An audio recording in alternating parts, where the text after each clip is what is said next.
Saya ingin bertanya terkait hadis yang mengatakan bahwa doa harus terus dipanjatkan sampai dengan kita mencapai apa yang kita doakan.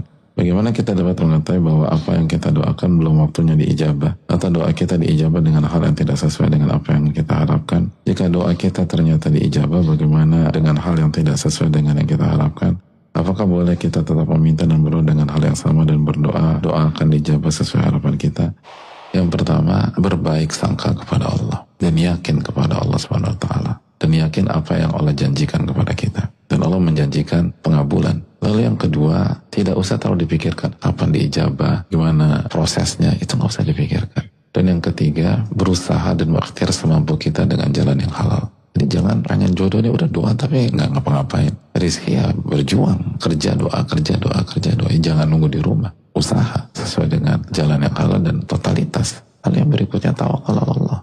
Syekhul Islam mengatakan, kalau Allah inginkan kebaikan untuk seorang hamba, maka Allah akan ilhamkan dan Allah akan kasih taufik dia untuk berdoa. Dan Allah akan berikan ilham dan taufik agar dia senantiasa minta tolong kepada Allah. Lalu Allah akan jadikan isti'anahnya dan doanya sebab kebaikan yang Allah sudah takdirkan bagi dia. Lalu beliau membawakan ucapan Umar bin Khattab yang sangat terkenal. Aku tidak terlalu memikirkan bagaimana doaku akan dikabulkan. Yang aku pikirkan bagaimana aku terus berdoa. Sebab jika aku telah diberikan taufik untuk berdoa, pasti pengabulan menyertainya.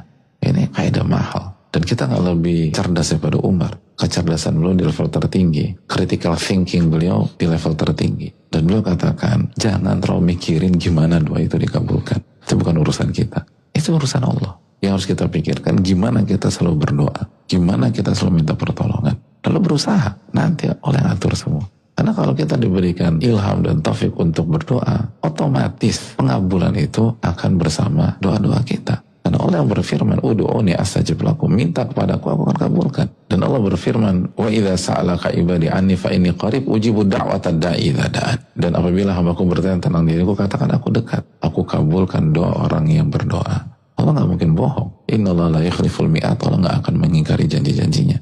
Makanya Ibnul Qayyim rahimahullah mengatakan, barang siapa yang diberikan taufik untuk berdoa, maka Allah ingin merealisasikan mimpi-mimpinya. Allahu Akbar. Sangat powerful. Jadi kalau kita punya cita-cita dan Allah ingin wujudkan cita-cita kita ke depan, itu langkah awalnya Allah kasih taufik kita untuk banyak berdoa tentang cita-cita tersebut. Sebaliknya, kalau Allah nggak ingin mewujudkan mimpi dan cita-cita, Allah nggak kasih taufik buat doa. Udah deh, ngandelin dirinya sendiri aja. Sombong, sok pintar, sok tahu, mengandalkan analisanya, perhitungannya. Tapi kalau orang diberikan taufik, dikit-dikit doa, dikit-dikit istikharah, dikit-dikit minta petunjuk.